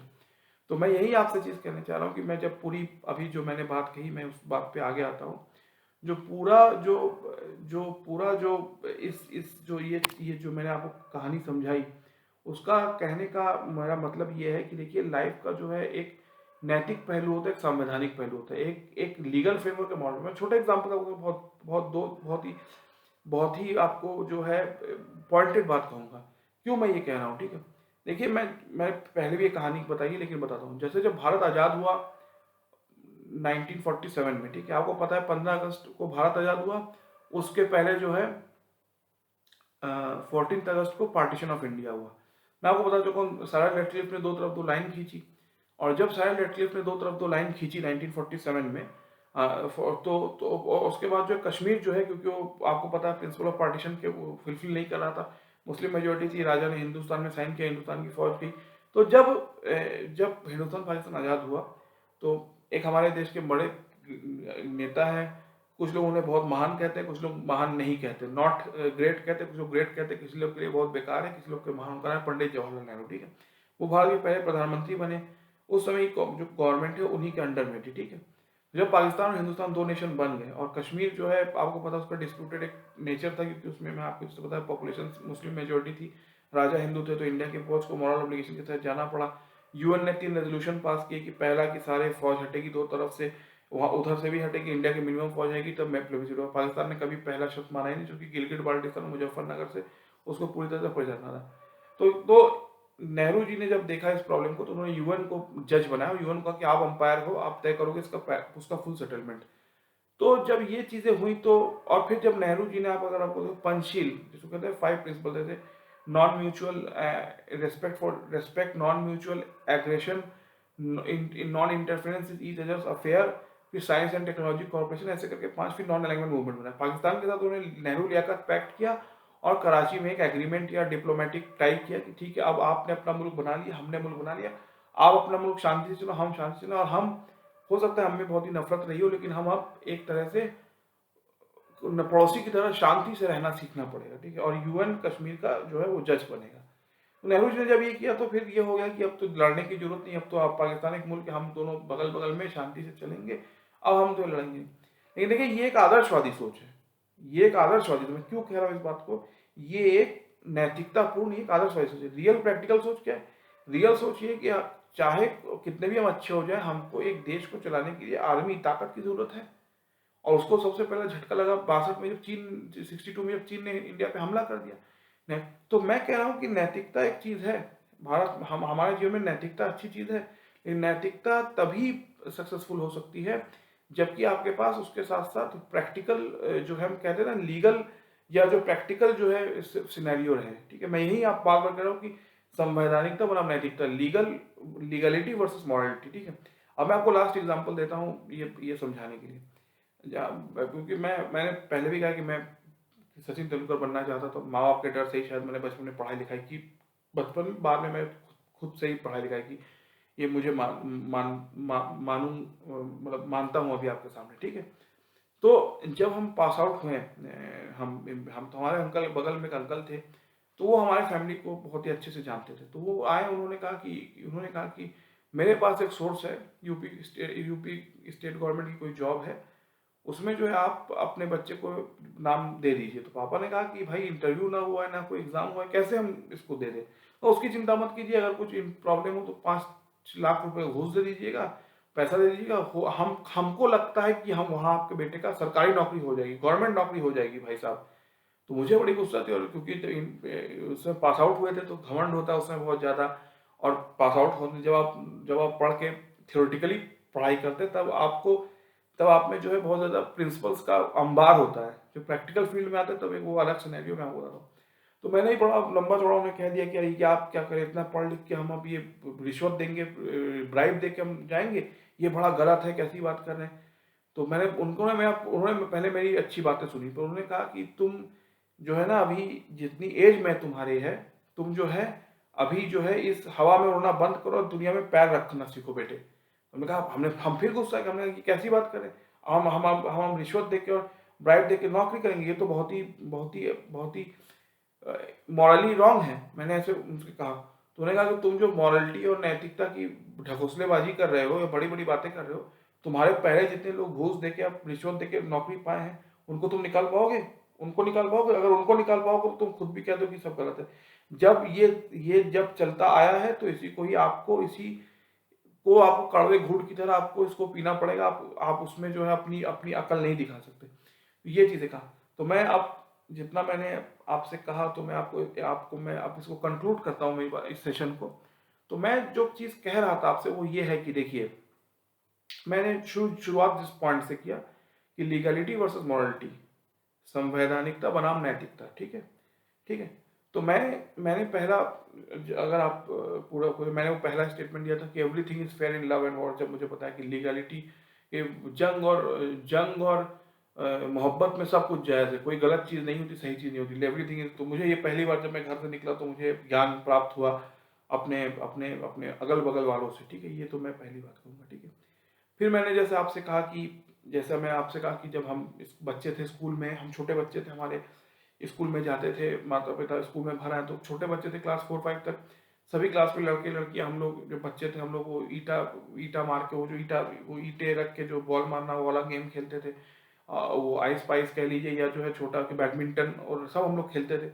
क्लास 8th के बाद हम लोग को जो हमारे जो है हमको डर लगना था कि सामने वाला दुकानदार क्या कहेगा, वो साइकिल बनाने वाला देख रहा है हमको। तो उस चक्कर में हम लोग इतना प्रेशर पड़ा एक तरह से हमारे माइंड पे कि हम लोग ने जो है हम हमारे जैसे मेरे क्लास में मेजोरिटी गर्ल्स ही थी जिस स्कूल में मैं पढ़ा, हम लोग ने बात करना तक डर के मारे छोड़ दिया, क्योंकि हमको हमको अगल बगल वालों का बहुत डर था। फिर ये बार बार बचपन में कहा जाता था कि तुम्हारे पापा बैंक मैनेजर हैं, बैंकर हैं, बहुत हाई रेस्पेक्टेड बैंकर हैं, और ताऊ जी यूनिवर्सिटी के प्रोफेसर हैं, चाचा जी लेक्चरर हैं, तुम्हें फैमिली की जो मान मर्यादा को जो है बरकरार रखना है, तुम्हें उसको तुम्हें, यू आर द कस्टोडियन।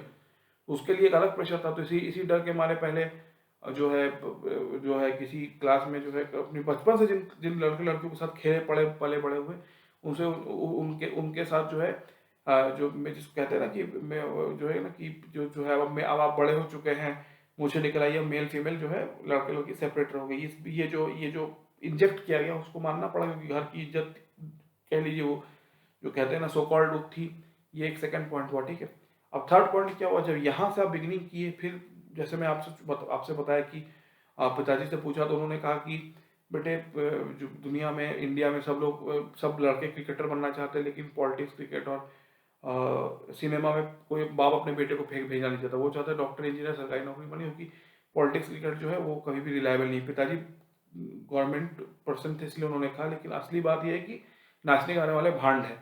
तो यहाँ से ये सुना। अब जब ये सुना कि स्कूल में बच्चे बचपन में तुम लड़के लड़कियां दोस्त थे, अब तुम बड़े हो चुके हो, अब दूर दूर रहना है, या मतलब कि एक डिस्टेंस मेंटेन करना है, फिर नाचने गाने वाले भांड है, तो क्या हुआ फिर, तो इतना ज़्यादा एक मेंटल क्रिएट हुआ कि किसी कॉलेज में प्ले हो रहा है तो उसमें भी देखा कि लड़की फीमेल्स है तो दूर हट जाओ। किसी ट्रेन में जा रहे हैं, मैंने आपको बताया कि दिल्ली में मेट्रो में उठे थे, तो देखा कि बहुत ज़्यादा वो लड़के लड़कियां थे, उन लोग मॉडर्न थे, उन लोग गाने शौकीन वाले थे, कोई गिटार लेके कर रहा था, कोई स्मोक कर रहा था, तो उस स्मोकिंग को देख के नीचे उतर आए, ठीक है। तो फिर तीसरी बात की, जब घर छोड़ के पहली बार गए, जैसे मैं आपको बता, पुणे गए, फिर दिल्ली, फिर बेंगलोर, 3 जगह। तो जो है ऐसे जब कोई माहौल आया, समझ लीजिए जैसे मैं आपको कहा कि प्ले हो रहा है, या किसी किसी समझ लीजिए रेस्टोरेंट में, या मुझे नहीं पता था, इलाहाबाद में तो भी देखा नहीं था, पब होते हैं बड़े बड़े सिटीज़ में, ऐसे गए, देखा जहाँ पर कि वहाँ पर जो है मतलब कि जैसे होता है पब, आप देख सकते हैं, मैं तो बहुत ज़्यादा ज्ञानी नहीं हूँ, आप लोग समझते हैं। तो वहाँ पर क्योंकि लड़के लड़कियां हैं, वो कोई कोई कोई शायद कोई ड्रिंक कर रहा होगा, कोई स्मोक कर रहा होगा, इस मेंटल से निकल आओ। और मैं क्यों बता रहा हूँ इसको, समझ लीजिए किसी फ्रेंड ने फोटो खींच के फेसबुक में डाल दी, पिताजी को ने देख लिया, मम्मी ने देख लिया, या ताऊ जी चाचा जी ने देख लिया, तो वही पुरानी बात की, तुम्हारे ताऊ जी यूनिवर्सिटी के हेड है, दादाजी आर्मी में थे, पिताजी बैंकर है, चाचा जी लेक्चरर है। तो इसलिए जो है परिवार की जो है जो रिस्पेक्ट है, इज्जत है, कस्टोडियन तुम उसके हो, तुम उसके प्रोटेक्टर हो, तो तुम्हें हर समय खुद को खुद को मर्यादा में जीना होगा। ये जो घुट्टी है, पीते पीते इंसान वो होता है, ये है। फिर जो आखिरी आपको एग्जांपल दिया कि जो है कि उसके पहले एग्जांपल दिया कि अहिंसा और सच्चाई अच्छी चीज़ है, लेकिन जब देश चलाना हो तो उसके लिए ताकत चाहिए होता है। तो ये भी एक है कि प्रैक्टिकल और जो है जो है थ्योरेटिकल, या प्रैक्टिकल और वर्चुअल, जिसको हम कहते हैं, या फिर मैं कहता हूँ कि लीगल और moral, legal framework of life और मॉरल फ्रेमवर्क लाइफ। लास्ट मैंने जैसे आपसे कहा कि जब मैं पास आउट हुआ इंटरमीडिएट में, थ्रू आउट पढ़ाई में थोड़ा अच्छा घर वालों की डांट खाते खाते 10th तक तो मजबूरी में, फिर थोड़ा भी पढ़ा, शायद इसमें मैं अपनी कहूँगा। तो जो बगल में उन्होंने आके कहा कि वो आपके बेटे को एंट्री कर दीजिए, सरकारी नौकरी मिल रही है, और अगर जरूरत है कुछ लाख वाख रुपए घूस दे दीजिएगा। तो मैं गुस्सा के मैंने बोला कि इतना पढ़ा लिखा, ये करने के लिए क्या बात करते हैं आप, कैसी बातें करते हैं। तो उसने मुझे कहा कि तुम हवा में उड़ना बंद करो, अगर इतनी हैसियत है तो जाके पहले जिसने इसके पहले जो पैसा लेके घुसे हैं, इलीगल वे में घुसे हैं, उनको निकलवाओ, फिर हमसे आए कहना कि घूस देना सही गलत है।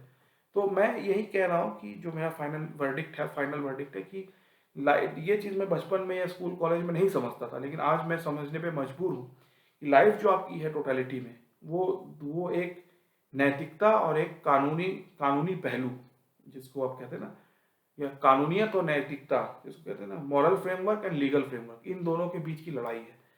आप कैसे इस पे पैर टिका के रखेंगे। जो मैंने आपसे मैं जैसे फिर कहता हूँ कि which is legally correct but morally wrong, which is morally correct but may be legally right. फिर सुनिए, morally correct but can be legally right, but legally correct which is morally totally incorrect, morally very very much wrong. ये ठीक है। तो ये मैं कहना चाहता हूँ कि नैतिक रूप से जो है, जो नैतिक रूप से गलत है, लेकिन मतलब पहला ये है कि कानूनी रूप से शायद वो मान सकते हैं आप, ये ठीक है, लेकिन जो है मतलब कि वो, और दूसरा पॉइंट यही, कानूनी रूप से वो गलत होगा, हो सकता है, लेकिन नैतिक रूप से आप किसी समय आपने उस काम को करने पे मजबूर हुए हो। लेकिन जो ये एक एक मजबूरी है इंसान की, ठीक है। लेकिन जो सबसे बड़ा जो फंडामेंटल पॉइंट है जिसे मैं कहना चाहता हूँ, वो ये है, जो मैं लास्ट पॉइंट आपके सामने रखूंगा, वो ये है कि जो मैंने अभी कहा पूरे मेरे सेशन में, कि legally wrong but morally one can not decide और जज, but one thing which is legally right, कानूनन रूप से सही है, लेकिन मॉरली विच इज रॉन्ग। ठीक है। तो नैतिक रूप से आप सही है कि गलत है, इसका जो दबाव है, कानूनी रूप से आप सही हो सकते हैं, लीगलिटी में आप एग्जिस्ट कर जाएंगे, लीगलिटी में आप सही सही होने का आपको वो सिग्नेचर मिल जाएगा, लेकिन मॉरली क्या आप उस काम को जस्टिफाई कर सकते हैं? ये जीवन का सबसे बड़ा कठोर संघर्ष है, कठोर एक अग्नि परीक्षा है, जिसको कि शायद सभी लोग को देना पड़ता है। मैंने तो इसको बहुत झेला है, ये मैं कहूँगा जरूर से, और शायद आप भी इसको इसको इस चीज़ का एहसास करते होंगे, इसको महसूस करते होंगे। ठीक है। तो मैं अपने घर की बात लास्ट में करे कंक्लूड करता हूँ, मैं कोट नहीं करना चाहता। मैंने इस बात को अपने घर वालों के सामने रखा, तो उनको उनको वो कहते हैं ना, मैं छोटे बच्चा था जब मैं, तब से उन्होंने मुझे लगा इतनी बड़ी बड़ी बातें करते हो, वो भी घबरा गए यार, जिसको इतने उंगली पकड़ के चलना सिखाया, आज वो हमको ज्ञान की बातें कर रहा है। मैं अपनी बात नहीं कर रहा हूँ, घर के लोगों की बात कर रहा हूँ। तो उन्होंने हंस के कहा कि तुम ऐसा काम करो जो भी मॉरली भी करेक्ट हो, लीगली भी करेक्ट हो। ठीक है, हमसे कहा वो, लेकिन वो बड़े हैं हमसे, हमको उन्होंने उंगली पकड़ के चलना सिखाया है, तो मैं उन्होंने हंस के उस बात को थोड़ा डाइल्यूट कर दिया। लेकिन देखिए, ये बात इतनी हल्की है नहीं, हल्की है नहीं वो। तो मैंने जब उनसे कहा, तो उन्होंने मतलब कहते हैं ना कि आपके सामने अगर आपके भाई का छोटा बच्चा बहुत ही बड़ी बड़ी वो ज्ञानी बातें कर दे, तो आप भी सोचेंगे यार, इसको कल तक इसको गोद में जो है इसको रोटी खिलाया, उसको उंगली में मुंह में वगैरह मिश्री खिलाया, और रोटी खिलाया, चॉकलेट, और क्या कहते हैं उसे, जो है क्या वो किशमिश, वो बच्चे को खिलाया जाता है, हम छोटे बच्चों को। तो वैसे इसको खिलाया, आज ही हमारे सामने ज्ञान की बातें कर रहे हैं ऐसे में घर वालों की तो ऐसी सोच है, चाचा और बुआ जी लोगों की। लेकिन ये उन्होंने तो डाइल्यूट कर दिया कि भाई तुम ऐसा काम करो जो लीगली, मतलब क्या, सॉरी मैंने क्या कहा, हाँ, तुम ऐसा काम करो जो कि मॉरली भी सही हो, लीगली भी सही हो। ठीक है। मैं मतलब जब मैंने ये बात अपने चाचा और बुआ जी के सामने रखी, तो उन्होंने कहा कि नैतिक रूप से भी सही हो, कानूनी रूप से भी सही हो, मतलब मॉरली सही हो, लीगली सही हो, ऐसे काम करो। मेरे मेरे चाचा और बुआ जी ने कहा ठीक है, क्योंकि वो उनको लग रहा था कि इतना छोटा बच्चा जिसे हमने गोद में बड़ा किया, हुआ इतने बड़ी बड़ी बातें मुझे निकल गई, तो हमको ही शिक्षा दे रहा है ये मैं आपको बताना चाहता हूँ। लेकिन ये तो चलिए लाइटर नोट पे हमने कहा, लेकिन रियल लाइफ में जब आप हार्ड फैक्ट को फेस करते हैं, आप अपने जॉब में जाते हैं, कंपनीज में जाते हैं, कोई कॉर्पोरेट सेक्टर में, कोई कोई और जगह काम करता है, मैं एग्जांपल दे रहा हूँ, तो ये जो डायलेमा है, ये जो डुअल डबल डबल डबलनेस है, ये डुअलिटी है, ये जो डायलेमा, ये इतना बहुत बहुत ही ज़्यादा क्रिटिकल है। और आप जो है, आपको जो है एक फैसला लेना ही पड़ेगा, या तो इधर या तो उधर। आप दो दो डगर में पैर रखे चलना बहुत ही ज़्यादा खतरनाक हो सकता है। तो इसीलिए मैं कहना चाहता हूँ आपसे, और इसीलिए मैं कहूँगा आपसे कि लीगली करेक्ट होना और मॉरली करेक्ट होना एक साथ, ये बहुत ज़्यादा थ्रू आउट द लाइफ, ये बहुत ज़्यादा टफ कॉम्बिनेशन है। फिर सुनिए जो मैं कह रहा हूँ, फाइनल स्टेटमेंट है मेरा। मेरे घर वालों ने जो मुझे लगते थे कि मेरा हम लोग का बच्चा इतना बड़ी बड़ी ज्ञान की बातें कैसे कर रहा है, मैं आपको सामने कह रहा हूँ कि लाइफ में लीगली करेक्ट होना और मॉरली करेक्ट होना एक साथ थ्रू आउट, ये बहुत ज़्यादा डिफिकल्ट है। नैतिक रूप से सही होना और कानूनी रूप से भी ठीक होना, ये एक साथ थ्रू आउट द लाइफ बहुत ज़्यादा जो है डिफ़िकल्ट है। फिर कहता हूँ मॉरली एक सही होना, लीगली सही होना एक साथ बहुत कठिन है फॉर द होल लाइफ। धन्यवाद, थैंक यू। ये मेरा बहुत ही फिलोसफिकल सोचने वाला सेशन था। मैंने अपने आप जीवन के बारे में आप लोग को बहुत बताया। अगर आपको अच्छा लगे तो चैनल को सब्सक्राइब करिए ज़रूर से, ये मैं कहना चाहूँगा। और मैं फिर बताता हूँ, मेरे लाइफ के 4 फैसेट्स है। एक है कि फिजिक्स, एक है मैथमेटिक्स जो मैंने पढ़ा, फिर इंजीनियरिंग जो उसका बेस था कंप्यूटर से, फिर मेरा ये फिर मेरी मेरी ये जनरल स्टडी जो मैंने यूपीएससी मेरे घर वालों के वो चाहते थे तो उनको खुश करने के लिए कुछ करना पड़ता है। लेकिन ज़रूर सोचिएगा इस बात पे कि क्या हम through out the life legally और मॉरली दोनों करेक्ट हो सकते हैं, दोनों दोनों दोनों स्टेजेस पे, लीगल स्टेज और मॉरल स्टेज पे क्या हम थ्रू आउट द लाइफ सही रास्ते पे चल सकते हैं? आपका क्या आंसर है, ये जरूर से फीडबैक मुझे सेंड कीजिएगा। धन्यवाद, आप सभी को नमस्कार, धन्यवाद टू ऑल ऑफ यू।